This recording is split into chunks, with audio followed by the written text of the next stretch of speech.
Hi, everyone. We are going to start again with a quick recap. Repetition matters, even though I know it can be annoying. So we reviewed this slide in every lecture to date. It's important because, as we'll talk about today, these types of primary research designs matter for your narrative review because you might want to say, well, one study that I'm reviewing is a randomized control trial and another one is a case study. And we know that randomized control trials, as you can see from this slide, are higher up on the evidence pyramid, so to speak, meaning they have much more rigorous methods behind them. So we need to understand kind of to some extent which methods are more rigorous than others, which results, therefore, we can trust a little bit more than others or are more robust in nature. So that's why we keep going over this primary research pyramid. Primary research, again, referring to the fact that these researchers are going out, they're gathering new data. So that's not what a narrative review is, but narrative reviews use this primary research data as part of the review. So that's why, again, it's important to understand that at the top here, randomized control trials, again, that recipe is really strict. Think about it like baking or cooking. I live in New York City. I do neither. But at the very top, you need all those ingredients in order to do that research properly. And then as you go down, it doesn't really matter if you omit a sum or if you loosen up some of the rules on certain parts of the research. That's really by and large what you need to know for this. Primary research, new data being reviewed in your narrative review. Secondary research, which are narrative reviews. Secondary research uses primary research to conduct different type of reviews. Same as our first pyramid that we just looked at the top of this one.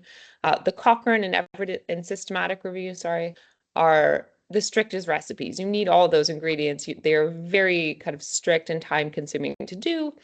Like we've been talking about in our previous lectures, systematic reviews and Cochrane are just a type of systematic review, but they're exhaustive in nature, which means you are going out and you are gathering all of the available evidence on a particular topic. So you can kind of see why they would be more time consuming, more laborious, just more resource intensive rather than the reviews that come down below those, like the narrative review, where, as we touched on last week, you as the researcher, you get to decide, hey, I want to include this type of paper, I want to exclude this type of paper.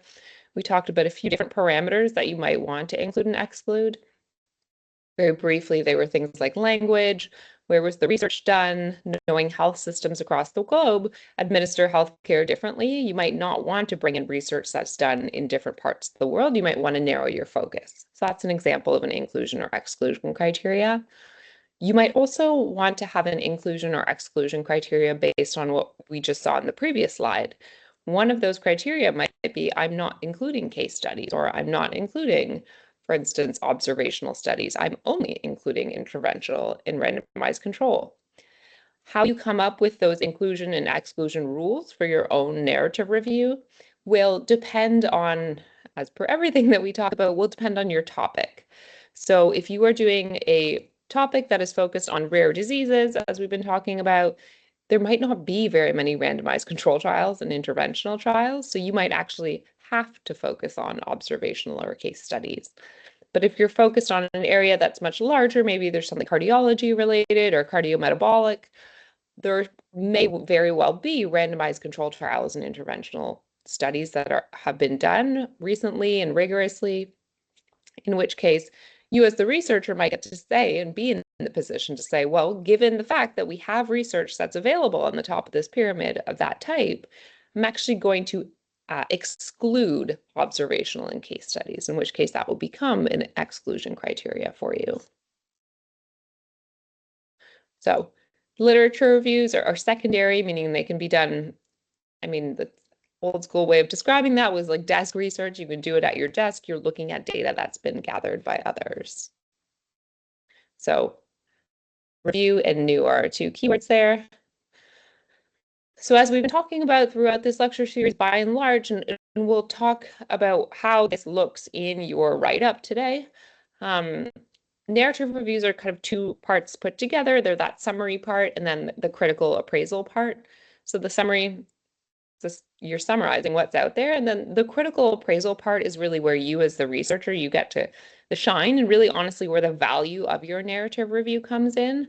The more you know about a topic, as I've been saying, the more rich your critical appraisal will be, because you'll better understand kind of the ins and outs of what you're reading and why maybe some research didn't see the outcomes expected. Maybe as a clinician, hey, that trial was actually a bit short. Like, no wonder they didn't see this result in that clinical marker or something like that. So the more you know about a particular topic, the richer that critical appraisal is going to be. And something that I came across this week, which might be helpful, is, you're both a librarian, so you're organizing knowledge for the summary, and then you're also a critic, whatever kind of movie, book, whatever kind of critic you want to be. So you're those two things together when you think about the narrative review. Summaries certainly can't stand on their own, and neither can critical appraisals necessarily. So that bringing them together brings your narrative review to peace. So just kind of laying out where we are in the process steps. So we've walked through most of these, and we're going to finish on the last few today around analyzing and reviewing. But before we do, we're going to skip through the first few again with that sample research question for GLP-1 receptor agonists that we've been looking at throughout the lecture. So if we take this diagram or visual is simply this in steps. It's the same thing down the phases on the left for when you have the slides after this. So across the top, we talked about defining our research question in the very first lecture. So clarifying the purpose of your review. There are frameworks that you can go out and do this with. They tend to be used for systematic reviews, but if you search something like review research question frameworks, you'll get a whole bunch. One of the primary ones, which you can see if you focus on the dimension column that we have here, is called PICO. So population, intervention, comparison, outcome, and time frame. Will your research question, or does your research question have to have each one of these parameters? Does it have to have a specific population or intervention? Not each and every one, but it's a good exercise to think through as you're coming up with your research question.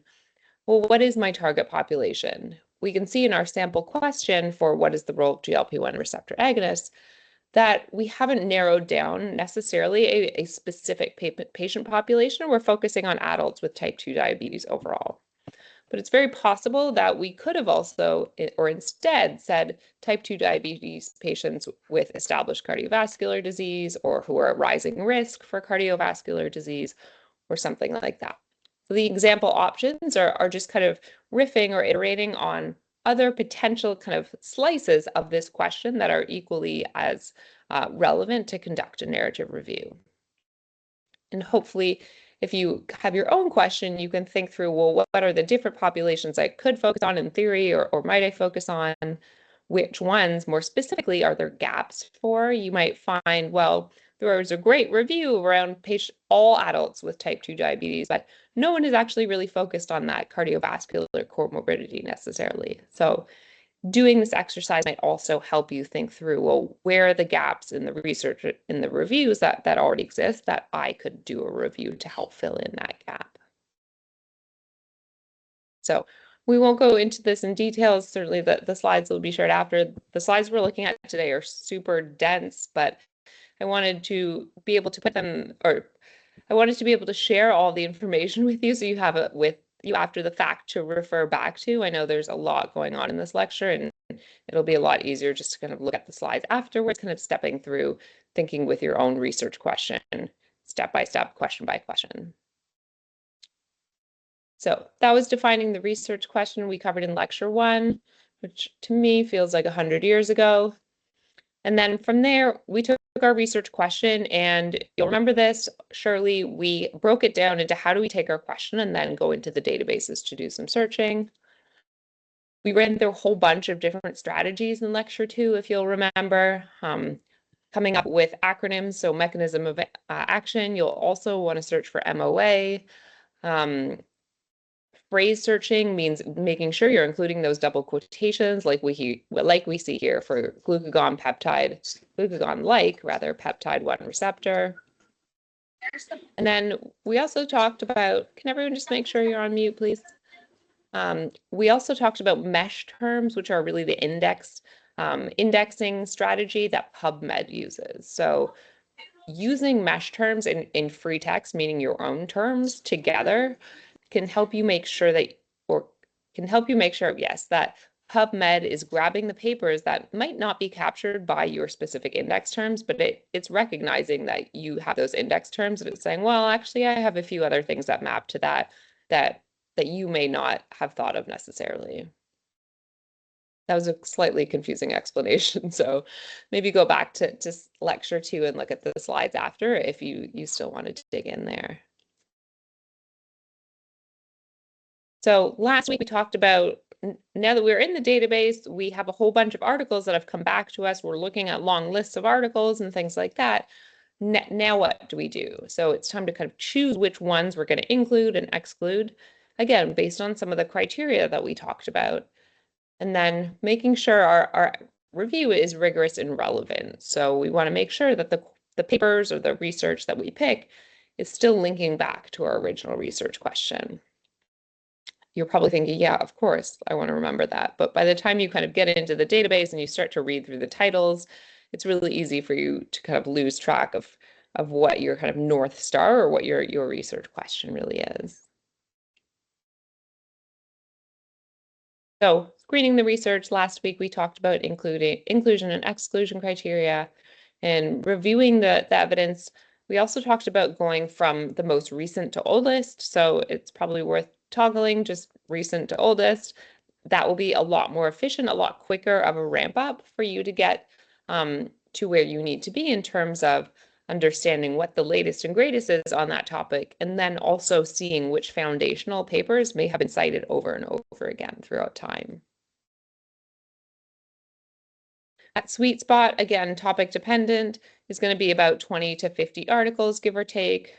Rarer topics, rarer diseases, newer topics may not have as many. Many other topics may have a bajillion. So that makes it all the more important, going back to your research question. If you are focused on an area where there is just so much research being published, go back to that PICO framework, person or population intervention, time horizon, and have a think, how else might I kind of slice my question to be a little bit more specific? And when you go in with more specificity, that will help narrow down the number of research articles that probably get returned to you.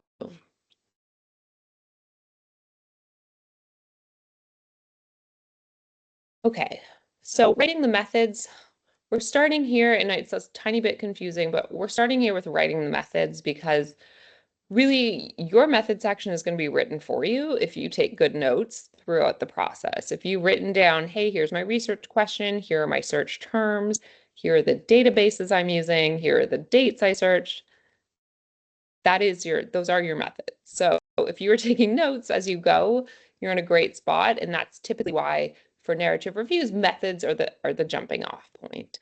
And just to narrate a little bit ahead, we tend to go from methods. So how did you go about conducting your research? Go from methods to your discussion, which will follow on. And then, as we'll see later on in the lecture, we typically go methods, discussion, and then actually circle back to the introduction in the stuff up top, introduction, abstract, title afterwards, because we want to make sure we're not repeating unnecessary things up in the introduction. And it's a nice kind of easier landing spot once you're done the end of your review and your brain is really tired. So starting with the methods, how did you undertake your review? Demonstrating the pathway. So you want essentially to be able to convey to your reader who is reading your narrative review, well, how did you do this? They should, in theory, be able to pick up your paper and go and exactly reproduce it, given the amount of detail. So your search strategy, what databases, what search terms, what inclusion and exclusion criteria. When you go to submit your narrative review to a journal, it's going to be very widely dependent on what level of detail they want for the methods. But it's in kind of your best interest to be capturing as much detail as possible and then sharing whatever they ask for, whatever that particular journal demands. It's just always better to be over prepared, sort of thing. So search terms, databases, dates, all the stuff I just narrated. And then if you use a structured mode of analysis, so last week we talked about reviewing some papers and then pulling out key themes.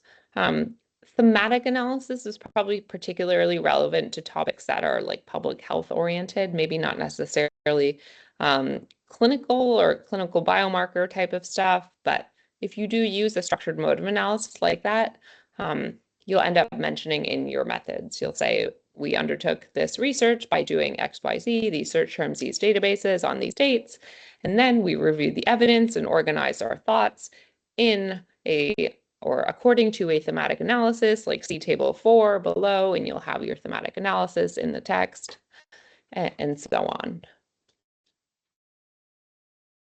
And so here's just it's not great when you see it so big, but here's a screenshot of some methods or a methods table just to show you kind of what it looks like when it's fully live and in an actual paper.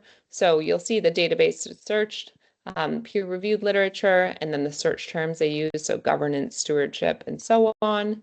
The limits being the exclusion criteria, just another way to say that. So they said no articles before 95. English and Spanish only, and then you can see that they also have recorded the number of initial search results. So 304 from Scopus, and then 404 records were actually duplicated between Scopus and Web of Science. So you can see kind of the level of detail that they have in this particular research methods. Just so you can see, it's important to keep those notes as you're going and as you personally are searching the databases. Great literature down below simply means to, as I think we maybe mentioned in a previous lecture, non-peer-reviewed literature. So great literature meaning maybe things you found on Google Scholar, maybe reports from organizations, and so on.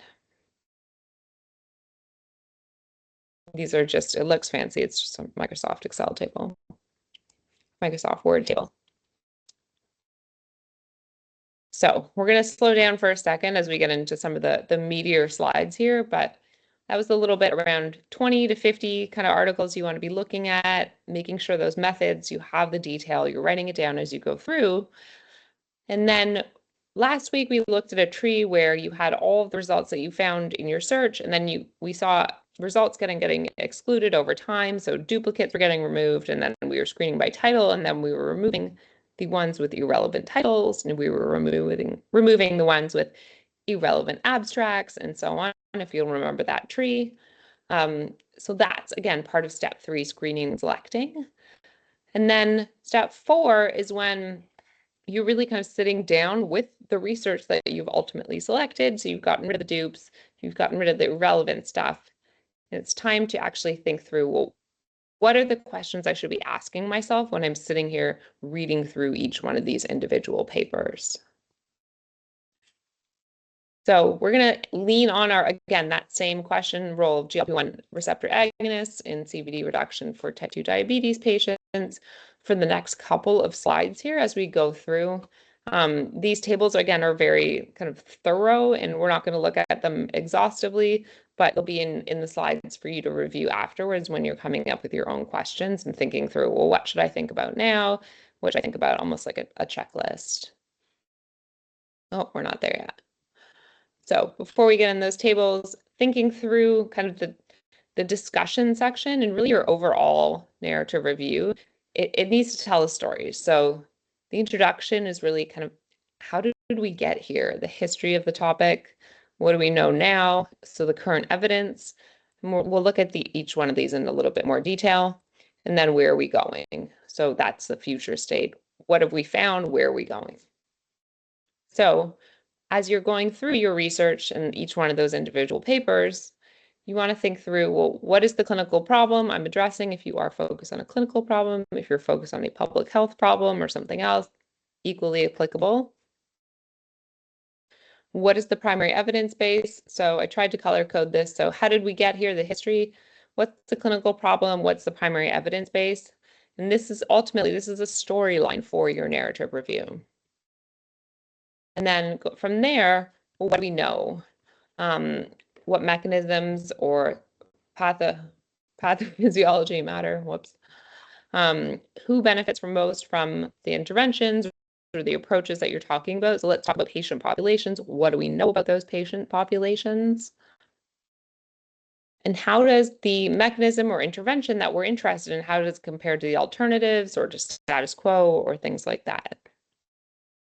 These are all high-level thoughts, and we'll break it down even more detail in the subsequent slides. And then lastly, based on what we know, how we got here, where we are now, where do we go next? So that's up to you, is to say, well, what are the practical implementations? I was going to say implications, but what are the practical implications for what we know from a clinical standpoint? Should we think about practicing with certain patient groups or all patient groups differently? Should we think about updating a guideline or regulation? Those sorts of things. Are there safety concerns as well that maybe people haven't pointed out until you looked at all of the evidence together? Maybe we should be doing a study to better evaluate these safety or adverse events. And then really importantly, and kind of a huge role of your narrative review is to say, well, what gaps remain? What don't we know as well? So we'll step through pretty much all of these questions in a little bit more detail, starting, I think, right now, if my slides are right. Nope, not yet. So still keeping in your head, again, I know there's a lot of context on these slides. As we've talked about those two key pillars, the summary pillar and the critical appraisal pillar, well, what does this paper contribute? So this is a high level, overarching, like all of your narrative review. Here's kind of the main plot points, so to speak. We go from what we know, or rather, how did we get here, what we know now, and where do we go next? That's really the narrative arc, the movie line of your narrative review. And then when you're sitting there with each one of your individual papers, start to think through, well, what does this paper contribute? What patient population are they focused on? What were they interested in testing? What was their hypothesis? How strong is this evidence? So we bring in the critical appraisal piece. And we bring back that primary research part that we talked about at the start of this lecture and the start of all the lectures so far. How strong is the evidence? What type of research design did they use? How many people were in the trial that they ran or the experiment that they ran, and so on. So this is where that critical appraisal piece comes in. And we'll look at a critical appraisal, a real one at the end here. How does this fit in? So how does the paper that you're looking at right now relate to the one that you just read? How does it relate to the one you read before that? What about the one before that? And you can start to see, and we'll look at this table in a second, that those data extraction tables that we talked about last week can be really valuable because you no longer need to be sitting there thinking, well, Sarah, what did you just read? What were they focused on? You can go back and just refer to that table where you really kind of extracted the core concepts from each one of the papers. And then lastly, what are the limitations or concerns? So again, that critique, similar to how strong is the evidence, what are the limitations? Were they only focused on a very specific patient population? Were they focused in a different country? Were they focused on a very rural setting when we're interested in maybe more urban applications? Really anything is possible depending on what your topic is here. So just to reiterate it again, build your assets, meaning your data extraction tables as you read. So you don't need to read and then go back and figure out or find, well, what was their hypothesis? What did they find? Take all that information out while you're reading. It will make your life a lot easier. It will make the whole process from reading your papers to writing your review a lot quicker, a lot more efficient. There's just me on my soapbox again, but on the slides, so don't wait until you're done. So now we're going to break down how to build each one of these sections for your review. So here's a data extraction table that I was just talking about. This is something that we looked at last week in our lecture. And really what this is doing is it's pulling out kind of the major plot points or the major pieces of data from each one of the papers. These are trials on the far left column, as you can see, but you can imagine that each one of them is actually just a research paper. And you're pointing out, well, who was the population they were interested in? What was the year it was published? How many people were in that experiment? what was the endpoint or outcome, and so on. So having all this in a table is a lot easier than, again, having to go back and find it later on, and then probably, honestly, just then having to recreate the table anyways.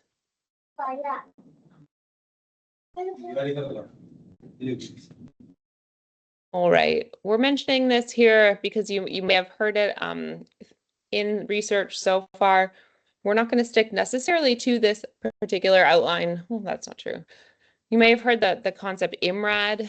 And IMRAD is really introduction, methods. We'll talk about why results is in gray in a second. Discussion, and then conclusion. We talked about methods as something as that's your search strategy. You kept great notes as you were coming up with your research question, your search terms, and when you searched what you found. So that section is nicely squared away.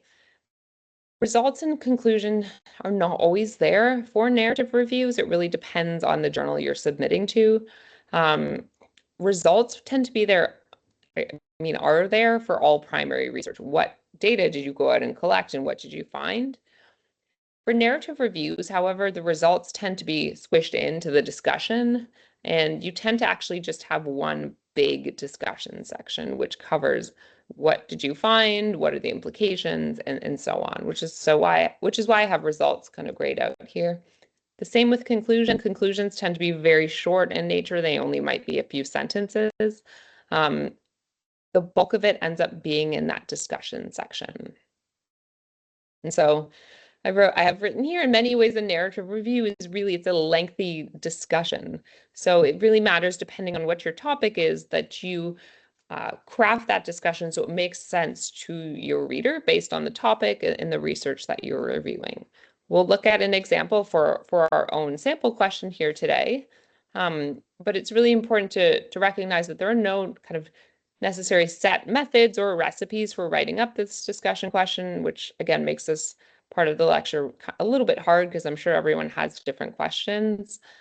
But there are some kind of key elements that might be relevant to your own specific research question that should map back to what we're talking about today. But don't get anxious if you have a question in mind and you're like, well, I don't have that section, that doesn't make sense.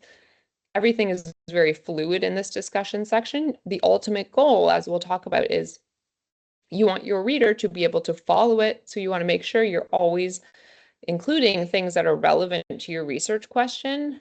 And you want your reader to be able to follow along with you and then come away with something that they can either put into practice or they've learned something new and so on. So that's vague, but we'll step through an example here. So for your discussion section, which is where we are now, we talked about methods in the sense of, again, search terms, databases, search dates, what you found. Now we're going to talk about the discussion section, and then at the end of our hour here, we're going to zoom back up to the introduction. We'll talk about that briefly, as well as the title and the abstract. So for the discussion, there's always going to be evidence to review. Walking through these tables, we're going to zoom through them. There's a whole bunch of them. But to give you the lay of the land, think about evidence, and then our next one is going to be patience, and then our next one, I'm cheating, moving ahead, is going to be comparative effectiveness. Think about these as kind of subsections of your discussion. So your discussion, again, is a huge section, and within them, each one of these tables is essentially a subsection. So our research question being, what is the role of GLP-1 receptor agonists in CVD patients and risk reduction among type 2 diabetes? So we're thinking through, well, how do we, how do we show our reader what evidence exists on this topic? And so you can see here, it says create table. So study name, year, sample size, which is exactly what we just saw back on this slide. Oh, Sarah, good grief. So creating this, that's showing your reader, hey, what do we know about what's going on in this space right now? And then from there, thinking through, what is the best way to organize this? Is it relevant to focus chronologically, so from oldest to newest, by patient population, what makes sense? And that's probably going to depend on your research. I mean, it's certainly going to depend on your research question. And on the right, so for summary and critical appraisal, for each row, you'll have a piece that shows you, well, what is the summary piece and what is the critical appraisal piece here? So the summary is that data extraction table. And then the critical appraisal piece is, well, that's great, that's the information, but what do you think? What do you as the researcher think about that information? RCTs versus observational, for instance.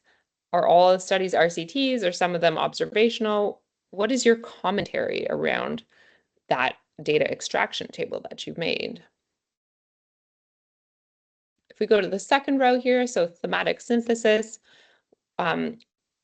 what themes are you finding? So you might have a thematic analysis table. For instance, going back to that public health example, you might have, I'm just going to make this up, but you might have something along the lines of what do different caregiver types, how does that impact cardiovascular outcomes? So maybe someone has an adult caregiver versus a professional caregiver versus something else. And your themes could be kind of caregiver types and how they emerge in the literature so far.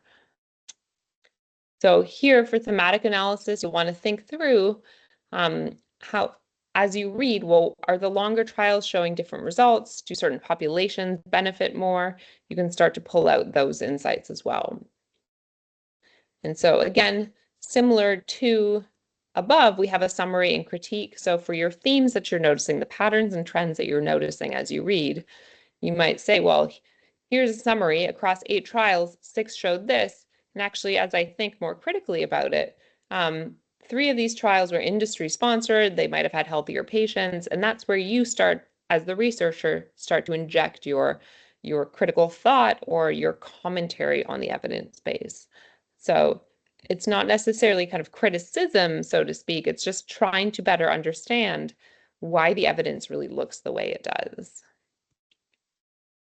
And then on the bottom here for meta-analytic perspective, that's really meta-analyses, as we talked about, I think at the very start of this lecture, are kind of like systematic reviews, which are at the top. They're like narrative reviews, but they have very, very strict recipes, and they tend to be used when you're looking at numerical or quantitative outcomes. And what meta-analysis do is they help provide kind of a common baseline, so you can now look at different papers, even though their research structure may have been different in each one of the papers. What you say for meta-analysis is you kind of pin them against a common backbone, so now you can look at them. It's just a statistical method that allows you to do that. And we're not going to dig in too much to the bottom one here, but if you do end up looking at a meta-analyses as part of your review, this can help, you can help refer to the summary and critical appraisal pieces here. So going back to our narrative arc storyline, our discussion storyline, talking about the evidence is really the start of your discussion. That's going to be the first subsection. What do we know? And then again, with that summary and critical appraisal pieces to it as well. Here's what we know. Here's what I think about it. Here's what we know. Here's what I think about it. So for any review, you'll want to organize the primary evidence into a table. Again, making sure you have that data extraction table. And then you want to critically assess it. Again, summarization, people and robots alike can do it now.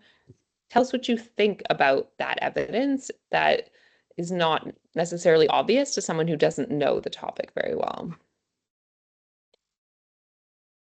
So evidence, and then from going on from evidence, it's very possible that you'll have a subsection on patients. It's possible you won't, so don't panic if you don't.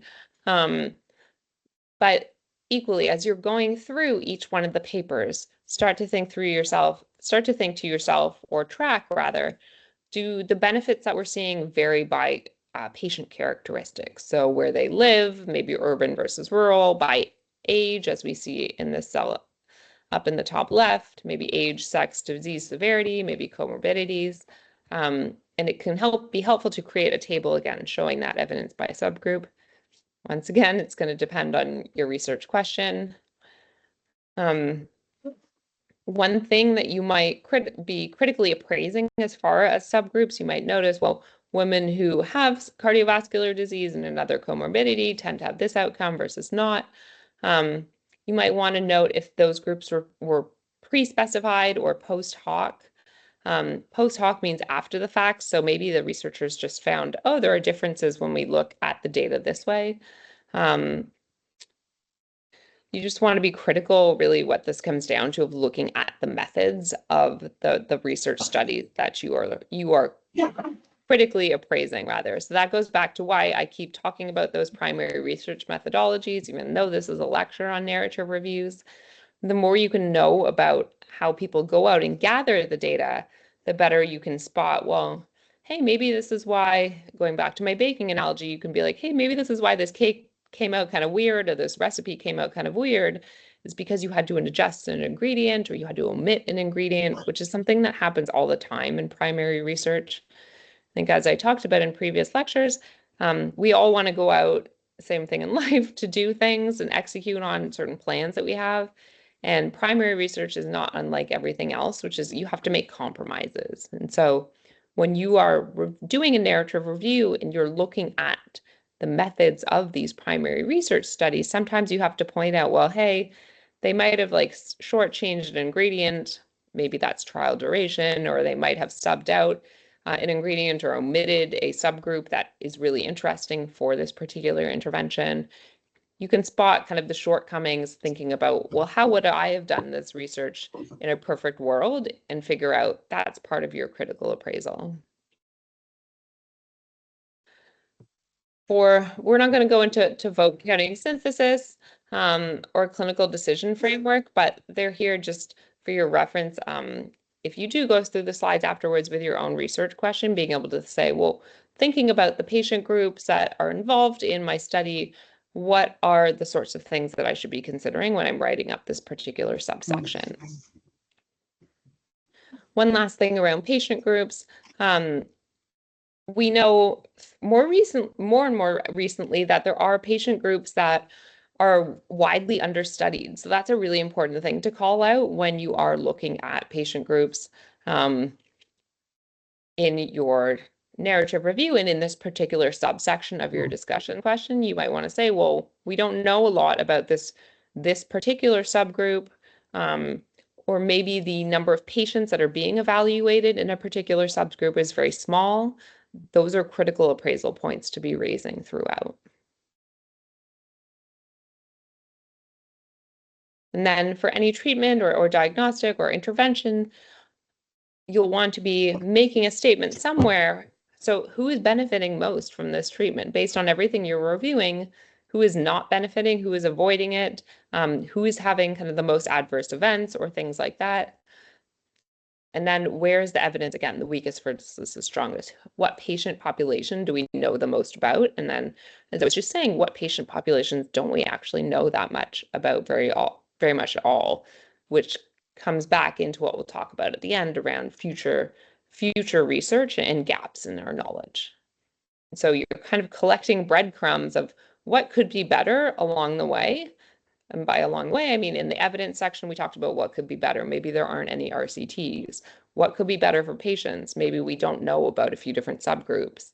You're collecting kind of these breadcrumbs of what could be better, so that at the end of your review, you'll smash it all together and say, well, based on my review, here are a whole bunch of kind of synthesized suggestions on what we should look at next, based on my expert opinion and based on the evidence base.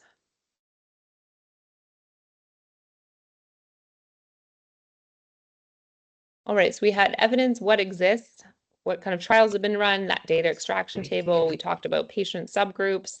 Again, remembering we're in the discussion section of our narrative review, which is really, honestly, that's just where everything goes. So it's a matter of structuring that in a way that makes sense for your research question. A lot of these sections hopefully should map on to sections that align with your research question, but they don't all necessarily have to. So you might not be looking at comparative effectiveness if you're doing something that's public health related. That's totally fine. You might instead here have some sort of thematic analysis. So for comparative analysis, what you'll want to be looking at are direct comparison trials between your intervention and alternatives. If you remember, for our research question, PICO, population intervention, time horizon, outcomes, it's possible you don't even have a comparison group. So again, you might not have this section, but where there are, or if you do have a comparison, you're interested in understanding what is the role of GLP-1 receptor agonists versus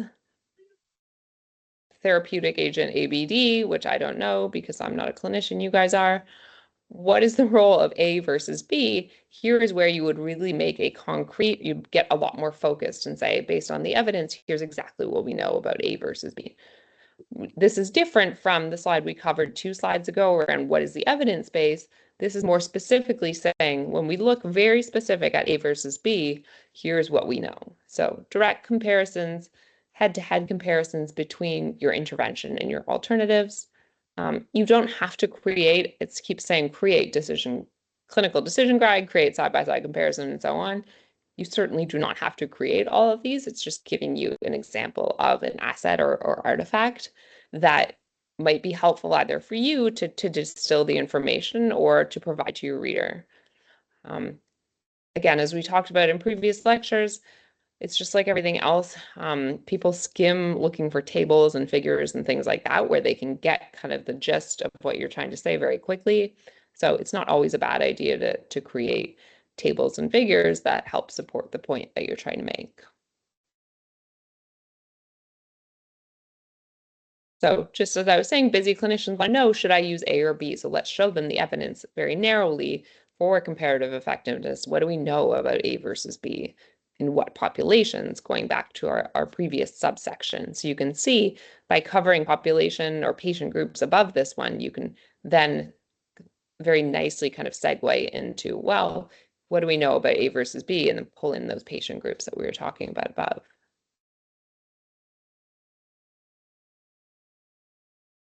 All right, we only have 1 or 2 more of these, and then we'll take a step back again. So we talked about what does the evidence look like? What do the patient groups look like? What does A versus B very specifically look like that we're focused on?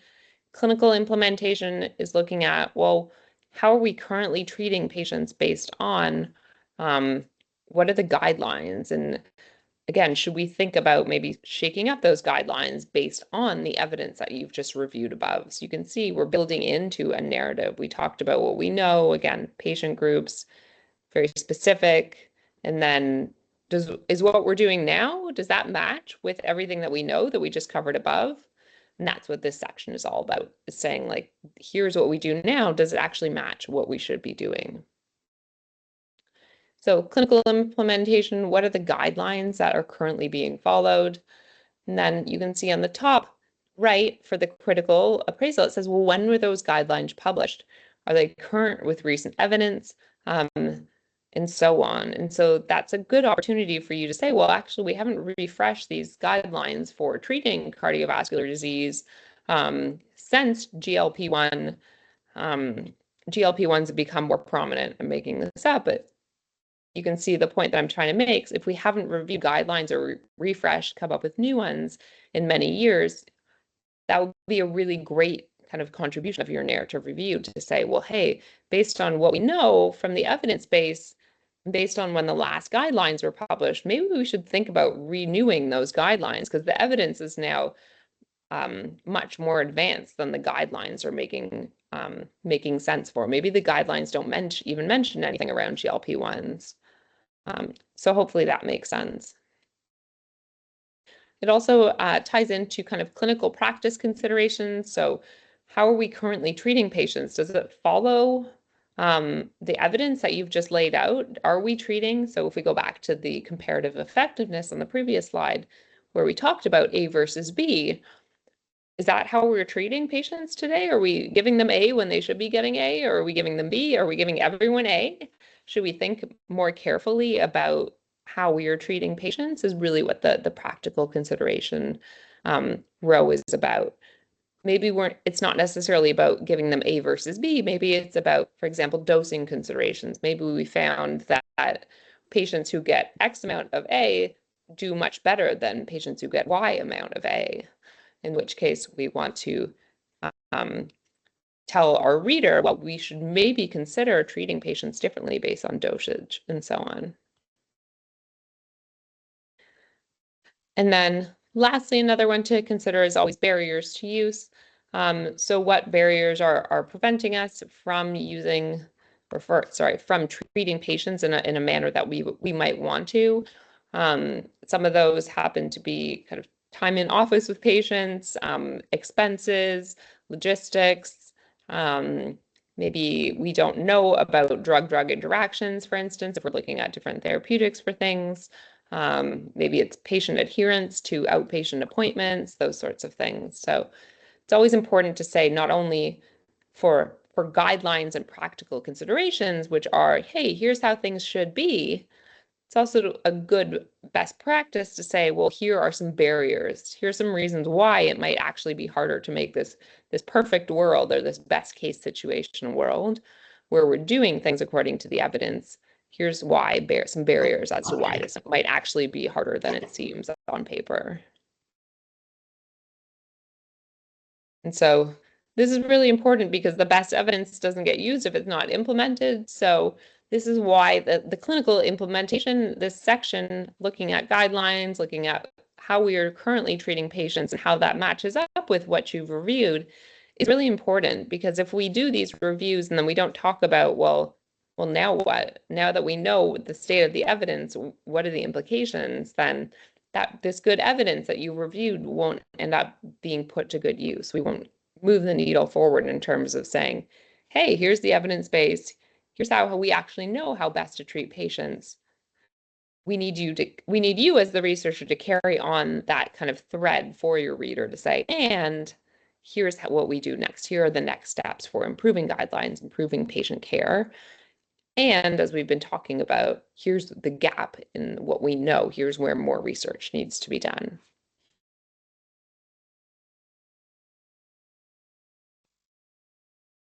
All right, I promise you. I think this is the last one. I mean, this one's pretty self-explanatory. It's the knowledge gaps. So we've talked about there might be knowledge gaps in terms of the patient groups.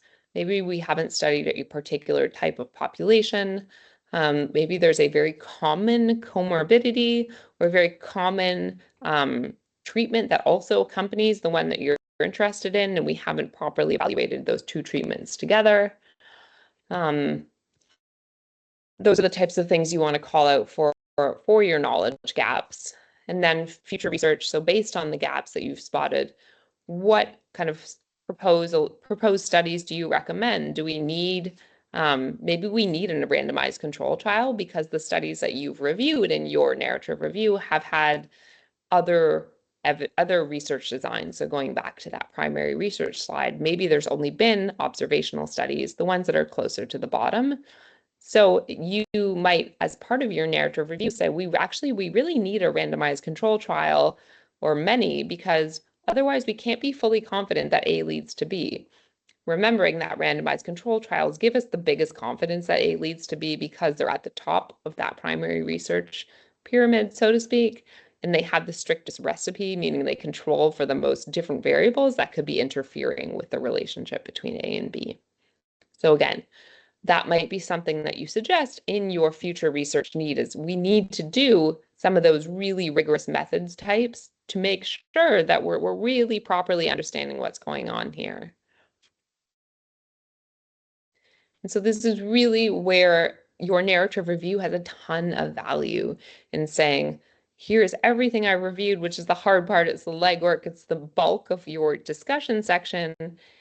Really coming out of that is where your specific narrative review is special, because you're saying, as an expert in this field and as someone who has reviewed the evidence, here is precisely kind of what I'm recommending that we need to do next.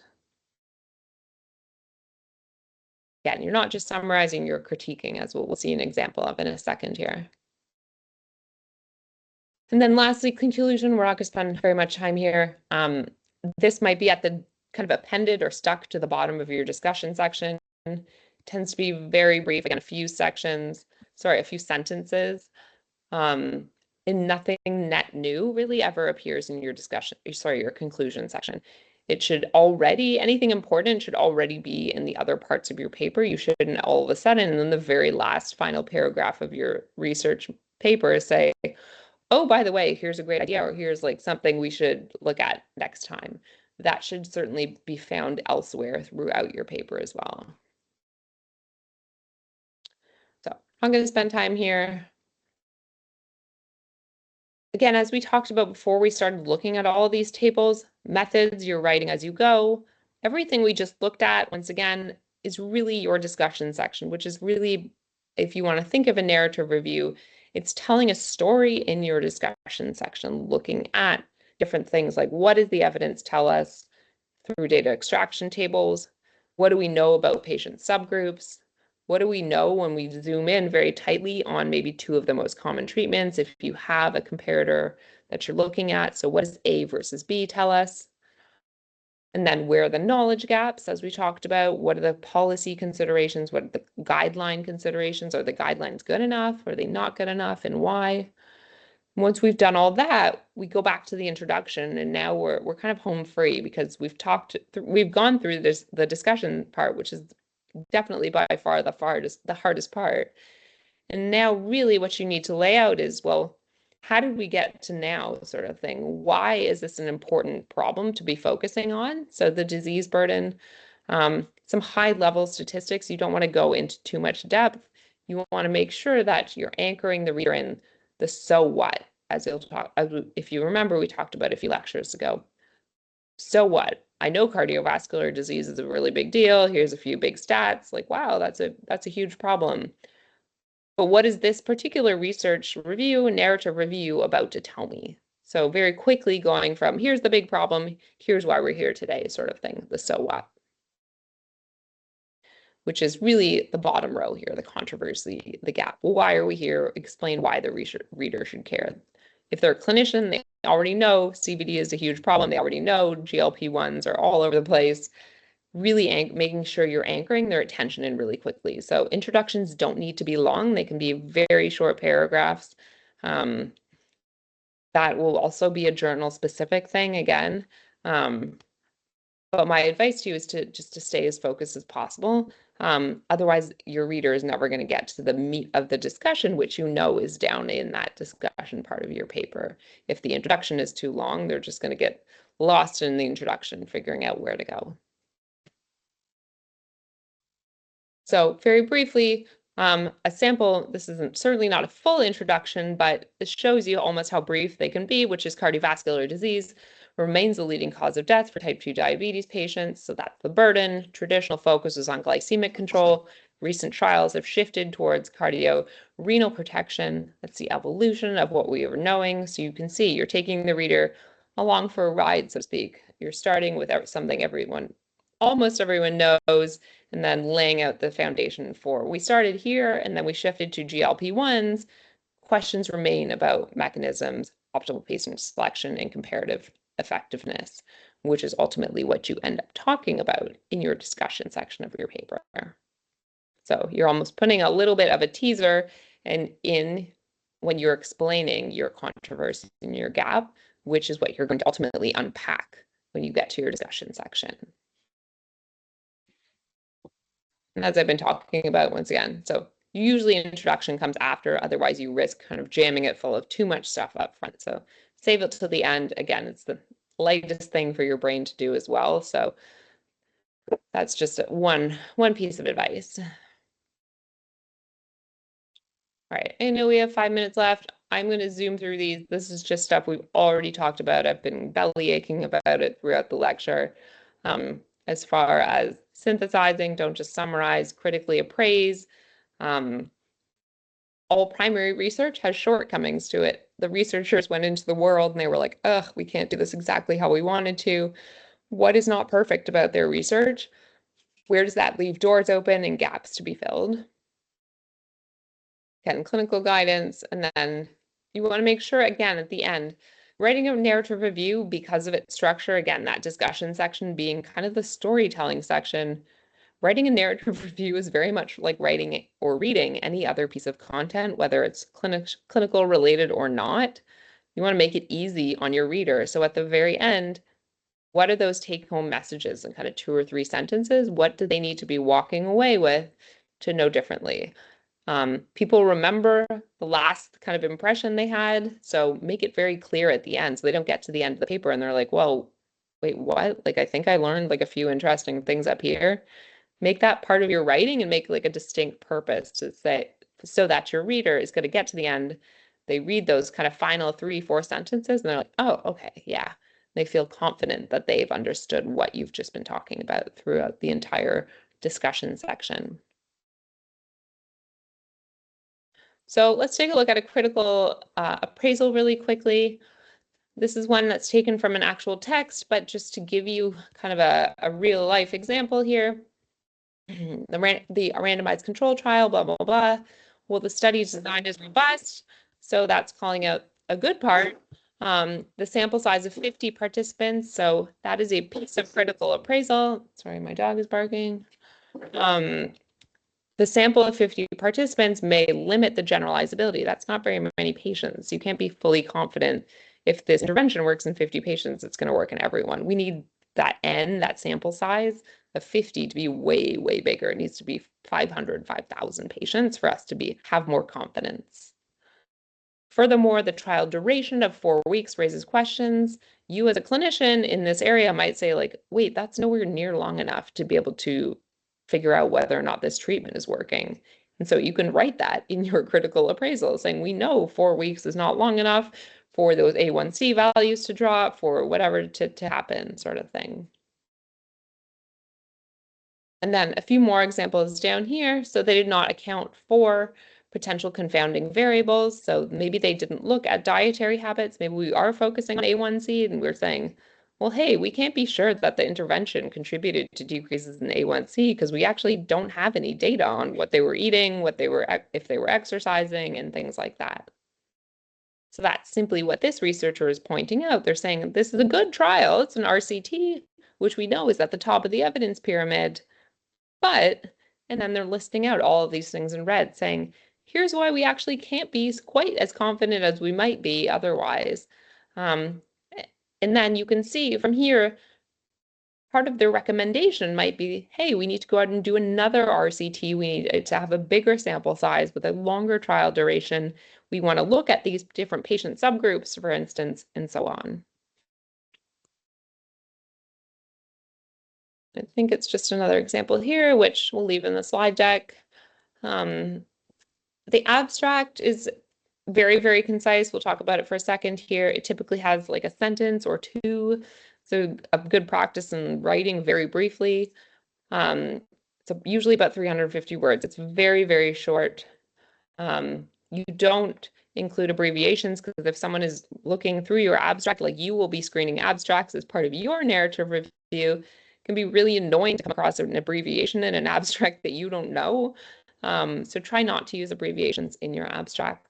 You don't cite references in there either. So you're simply writing a few sentences on here's what we looked at, here's the methods that we use sometimes. Not always, depends on the journal. And then why, again, so what? And then 1 or 2 sentences on, well, here's what we found, and here's what we recommend. So it's almost going back to those tables that we were looking at, or the phases. I think there were 5 phases. It's almost like having 1 sentence for each one of those phases. Here's my research question. Here are my search terms. Here's how I reviewed the evidence, what I excluded. Here's what I found, and here's the ultimate so what. And that's your abstract.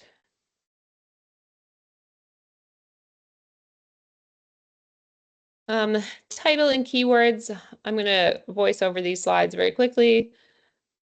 Write your title after. Again, just like the introduction, save the easiest parts for last year. The only one thing I want to say about the title is that you remember at the start of this lecture, we spent a lot of time talking about coming up with your research question in those search terms.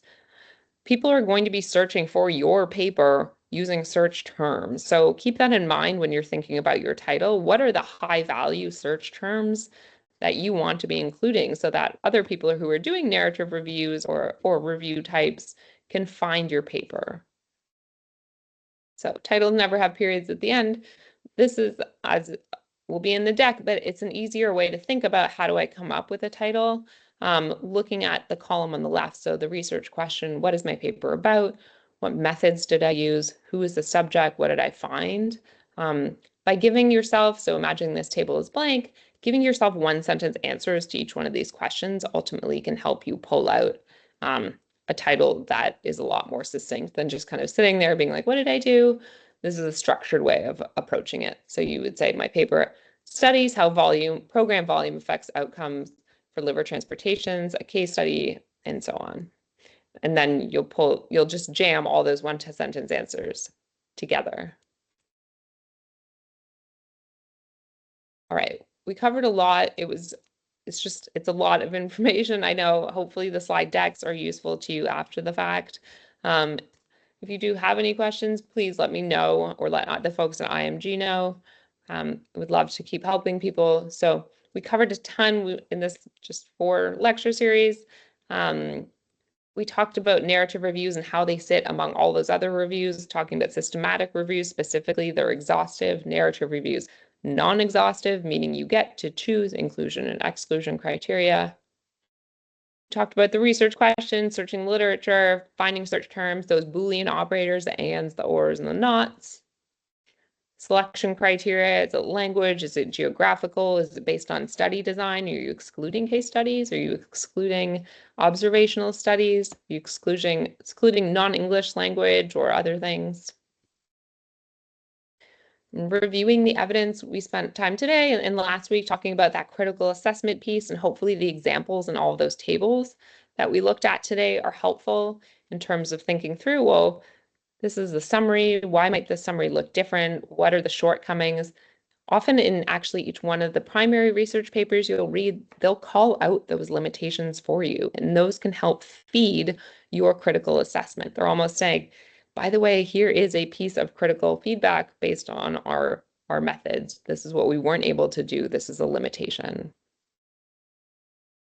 And then writing the paper, if you've heard the acronym IMRAD, and we brought that in today to talk through the introduction and methods, and then that big discussion section, which is really, that's where your review comes to life, and those subsections, which are all the tables that we just talked through today. Will you have all those subsections? No, you probably won't, or you might not, and don't panic if you don't. Just make sure that your discussion section is telling your reader, well, what did you find and why is it important? If I give you any advice for that section, it is to have subsections. Don't just say, here's my discussion section, here's everything I found and what I was reading and what I think about it. It's just like writing essays in school when you were younger. Make up subsections, structure your paragraphs accordingly so that you're telling your reader a story about what you read, what you think we should do next, and so on. And then once again, start where you are. The methods you should have written up. That's a good way to kind of gain momentum as you are starting to do the writing phase of it, is to sit down, write up your methods. I did this, I have it already written down, and then jump into the discussion section, which is also facilitated if you've done those data extraction tables as you've been reading through. You can say, hey, I'm looking at this table, I'm spotting some patterns and trends. Start to kind of sketch out your paragraphs as you do that. And by paragraphs, I mean subsections, one and the same thing. And then again, zooming back up to the easy part, so to speak, at the end. So the intro and the abstract and the title. All right. There's my joke for today, the last one. I think everyone feels like this forever in your life. Little baby doctor. So I know this is a ton to cover and some of it is pretty abstract, but thank you for your attention over the last couple of weeks. If you want extra help, send the IMG folks a note, send me a note. Otherwise, I'll make sure that this slide deck does get shared because there's a lot of kind of referenceable content that I hope everyone can have a look at. But that is all, and apologies for going a little bit over. Thanks, everyone.